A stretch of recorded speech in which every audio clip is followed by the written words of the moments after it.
आदरणीय मुख्यमंत्री को किसी गुरु ने नहीं पढ़ाया होगा, नहीं पढ़ाया होगा, लेकिन ये सरकार इतनी तानाशाही दिखा रही है, इतनी तानाशाही दिखा रही है कि शिक्षकों के ऊपर लाठियां गिराने का काम करेगी। अरे मुख्यमंत्री जी सुन लो, खुले मंच से मैं कह रहा हूँ, आदरणीय प्रधानमंत्री जी, आप कहते हो कि मैं 5 लाख युवा बेरोजगारों को रोजगार देने का काम किया है। बिल्कुल नहीं, सुन लीजिए, जनगणमन ये पूछ रहा है दिल्ली की दीवारों से अब हम कब तक गोली खाएंगे सरकारी पहरेदारों से। मीडिया भाइयों, मैं आपसे कहना चाहता हूँ, नहीं तो जानते हो, और मैं ये चैलेंज है हमारा कि 22 में इनको जाना ही है। यदि टीजीटी, पीजीटी, एलटी, जीआईसी का विज्ञापन नहीं दिया गया ना, तो इनको 22 में कहाँ भेजना है जानते हो? आगाज तुम्हारा देख चुके और अंजाम तुम्हें दिखला देंगे, और आने वाली 22 विधानसभा को औकात याद दिला देंगे। पुलिस के दम पे अब गुंडागर्दी नहीं करना चाहिए इनको। अगर इनके हिम्मत है, हमारे वो पता नहीं कौन सी मंत्री, वो कौन से मंत्री हैं, उनका नाम है सतीश चंद्र द्विवेदी जी। अभी मैंने उनका एक वो सुना था स्पीच, वो कहें कि हमारे उत्तर प्रदेश में तो 98 जिले हैं। अरे वाह मंत्री जी, वाह, ऐसे ऐसे हमारे मंत्री जी हैं। भाई साहब, टीजीटी सन 2021 की परीक्षा में 116 क्वेश्चन मिला था, मैं जनरल कैंडिडेट हूँ, मेरा चयन नहीं है। इतना बड़ा भ्रष्टाचार किया गया है, ठीक है। तो मूस जो है वो आयोग ने भी सेना फोड़ने लगे हैं। पहले तो ये छोटे छोटे अखाड़े में फोड़ते थे, अब तो बड़े बड़े अखाड़े पे। और मैं एक और कहना चाहता हूँ कि अब गुंडेगिरी नहीं चलेगी, नहीं चलेगी। योगी मोदी होश में आओ और रोजगार ले आओ, नहीं तो तुम्हें जाना ही पड़ेगा। मुझे मंदिर और मस्जिद से नहीं मतलब है, हिंदू और मुस्लिम से नहीं मतलब है, मुझे रोजगार से मतलब है। हम भाई साहब 4000 रुपए किराया देते हैं, हमारे युवा बेरोजगार। अगर मकान मालिक से भाई साहब न मिले ना, तो और महंगाई इस समय इतना तेज है ना कि 500 रुपए निकालता हूँ तो 2 दिन भी नहीं चलता है। आप समझ लीजिए 50 रुपए के बराबर हो गया है। बताइए कि हम लोग क्या करेंगे यार। टका धर में टका कर में टका ही परमम तपा, यश गे है टका नास्ती, हा गे है टकाए थे। अगर टका नहीं रहेगा, पैसा नहीं है ना, तो कुछ नहीं। टका ही हमारा धर्म है, टका ही हमारी तपस्या है, टका ही हमारा कर्म है, ठीक है। यदि टका नहीं रहेगा, मुझे रोजगार नहीं मिलेगा, तो मुझे मंदिर और मस्जिद से कोई लाभ होने वाला नहीं है, ठीक है भाई साहब। मैं कहना चाहता हूँ कि कोई भी निष्पक्ष नहीं, कोई भी निष्पक्ष नहीं, सब सरकारी पंडे हैं और आज पुलिस के हाथों में अत्याचारी डंडे हैं। मुख्यमंत्री जी कहते हैं ना, हेलो, हाँ तुरंत देखो सीओ साहब, तुरंत देखिए सीओ साहब, लड़के धरना दे, अरे लाठी चार्ज करो। अरे यार तुम लाठी, अभी धरना प्रदर्शन हुआ था लखनऊ की धरती पर, इको गार्डन में सचिवालय, किसी पुलिस ने जो है किसी बालिका के पेट में बताइए डंडा भोंक दिया था। कोई मानवता है? अरे माननीय मुख्यमंत्री जी, हम लोगों ने आपकी सरकार को बनाने में 21 लाख वोट को दिलवाया है इसी उत्तर प्रदेश की धरती पे, और आज आप हमें जेल भेजने का काम करते हैं, ठीक है। लेकिन मैं बताना चाहता हूँ, यदि टीजीटी, पीजीटी और एलटी, जीआईसी का सन 2022 तक 5 जनवरी तक यदि विज्ञापन नहीं आया, तो समझिए आप फिर उत्तर प्रदेश में भारतीय जनता पार्टी की सरकार नहीं। आप धर्म के नाम पर पैसा कमाते हैं, हवन करवाते हैं, टोपी बंटवाते हैं, कोई मतलब नहीं। मुझे लैपटॉप नहीं चाहिए, मुझे रोजगार चाहिए। हमारी बहन तो बहुत लैपटॉप आ जाएगा।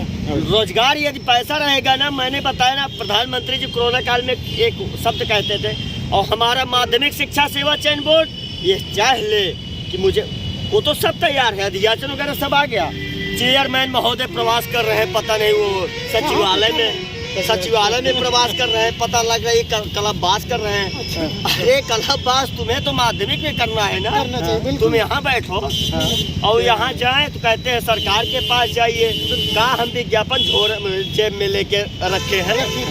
ये हमारे चेयरमैन की भाषा है। सोचिए, मैं यही माननीय मुख्यमंत्री जी और डॉक्टर दिनेश शर्मा से शिक्षा मंत्री को मैं चेतावनी देना चाहता हूँ कि शिक्षा मंत्री सुन लो, टीजीटी पीजीटी सन 2022 का विज्ञापन लाओ और चुनाव के बाद आपकी ही सरकार बनेगी और जल्द से जल्द इसका एग्जाम करा करके फाइनल मुझे चाहिए मार्च तक, क्योंकि 21 में इतना बड़ा भ्रष्टाचार किया गया है ना। बिल्कुल हर एग्जाम में किया गया है। इतनी मेरी सन 2011 में 47 सीट थी जनरल कैंडिडेट की, 47 सीटों पर जो है 117 मेरिट गई थी और आज 932 सीटों पर जो है 118 मेरिट चली जाए। अरे कहाँ की राजनीति है भारतीय जनता पार्टी के मंत्रियों? मैं आपसे खुले मंच से पूछना चाहता हूँ, तुम्हें इसी चुनाव में पता चलेगा। अगर रोजगार नहीं मिलेगा ना तो वोट नहीं, एक अभियान रहेगा, भाजपा हटाओ रोजगार लाओ। बिल्कुल युवा और किसकी पार्टी बनेगी? युवा बेरोजगार पार्टी की बनेगी उत्तर प्रदेश में।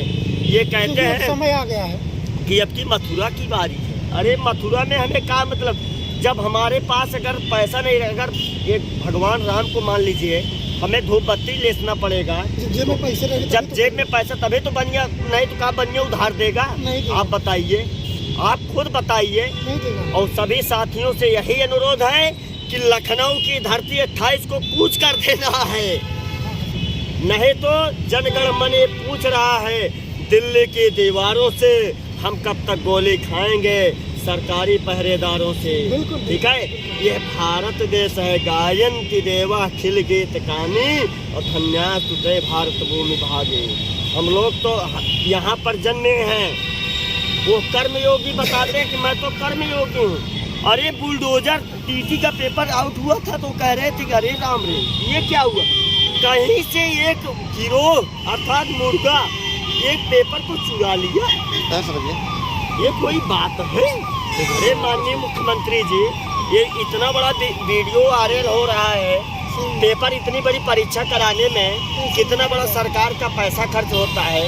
ठीक है भाई साहब, हम लोग समझिए, मेरे आंसू हम लोग रो रहे हैं। और हम लोग अगर खाना बनाते हैं ना तो सोचते हैं कि मुझे रोजगार नहीं मिलेगा तो मैं क्या करूँगा? बताइए, हमारी उम्र 28-29 साल हो रही है, हम लोग क्या करेंगे? कहाँ जाएंगे? किस नगरी में जाएंगे? हमें रोजगार चाहिए। यही तो कहते हैं, तो पकौड़ा बेचो। ये कहते हैं पकौड़ा बेचो, आत्मनिर्भर बनो। अरे प्रधानमंत्री जी, पकौड़ा बेचने से रोजगार मिलेगा, आत्मनिर्भर कैसे बने? इन्होंने एक शब्द कहा था कि आत्मनिर्भर बनो। आत्मनिर्भर का मतलब कि चाय बेचो, पकौड़ा बेचो। इनकी एक नीति है कि जो मेरी सरकार के खिलाफ बोलेगा मैं बुलडोजर चलवा दूंगा। अरे पहले बुलडोजर तो हमारे 2000 रुपए वाले किराए पे चलेगा। सही है। ठीक है, तब कहें बुलडोजर मेरे ऊपर चलवा दो। मैं देखिए भाई साहब, हम शहीद भी हो जाएंगे ना तो कोई मेरी संपत्ति पा नहीं पाएगा। नहीं, बिल्कुल मुझे रोजगार चाहिए, लोकतंत्र है, नहीं तो युवा बेरोजगार पार्टी की सरकार बनेगी और हम गठन हो, पार्टी बन रही है और नहीं तो सरकार बन जाएगी ना तो फिर सब नेता, फिर हमारे पास 4 इनारा है, आप समझ लीजिए। न मुझे बुआ की सरकार चाहिए, न सपा की सरकार चाहिए, न बीजेपी की चाहिए, न माननीय दीदी जी अर्थात प्रियंका गांधी को चाहिए। ये सरकार जो है लालीपाप देती है। और जब चयन बोर्ड पे आंदोलन होता है ना कि टीजीटी पीजीटी सन 2022 का विज्ञापन दिया जाए ना, तो वहाँ के कर्मचारी, वहाँ के चेयरमैन महोदय, पता नहीं वो इस समय प्रवास कल्पवास कर रहे हैं कहाँ? लखनऊ के सचिवालय के नक्शी बोर्ड में। बिल्कुल। पता नहीं। जब भाई साहब आज 5 साल पूरे हुए टीजीटी पीजीटी का जो 21 की परीक्षा हुई है ना, वो माननीय उच्चतम न्यायालय तदर्थ की सीट थी, तब दिया गया है। कोर्ट के आदेश पे विज्ञापन, और कोर्ट ने कहा था कि 31 तारीख तक जो है विज्ञापन फाइनल करना है आपको, तब जो है विज्ञापन जारी किया गया था। ठीक है, और नहीं तो भाई साहब ये टीजीटी पीजीटी माध्यमिक शिक्षा सेवा चयन बोर्ड, उच्चतर शिक्षा आयोग और लोक सेवा आयोग 5 साल एक वैकेंसी में लगाते हैं। लेकिन विनम्र निवेदन है, विनम्र अनुरोध है माननीय मुख्यमंत्री जी से कि हाँ, और माननीय शिक्षा मंत्री जी से कि टीजीटी पीजीटी सन 2022 का विज्ञापन और सन 2021 की जो परीक्षा हुई है, इसके पहले जो हमारे भाई चयनित हैं इनको नियुक्ति मिले और पारदर्शी तरीके से मंडल में परीक्षा कराने का ऐलान किया जाए।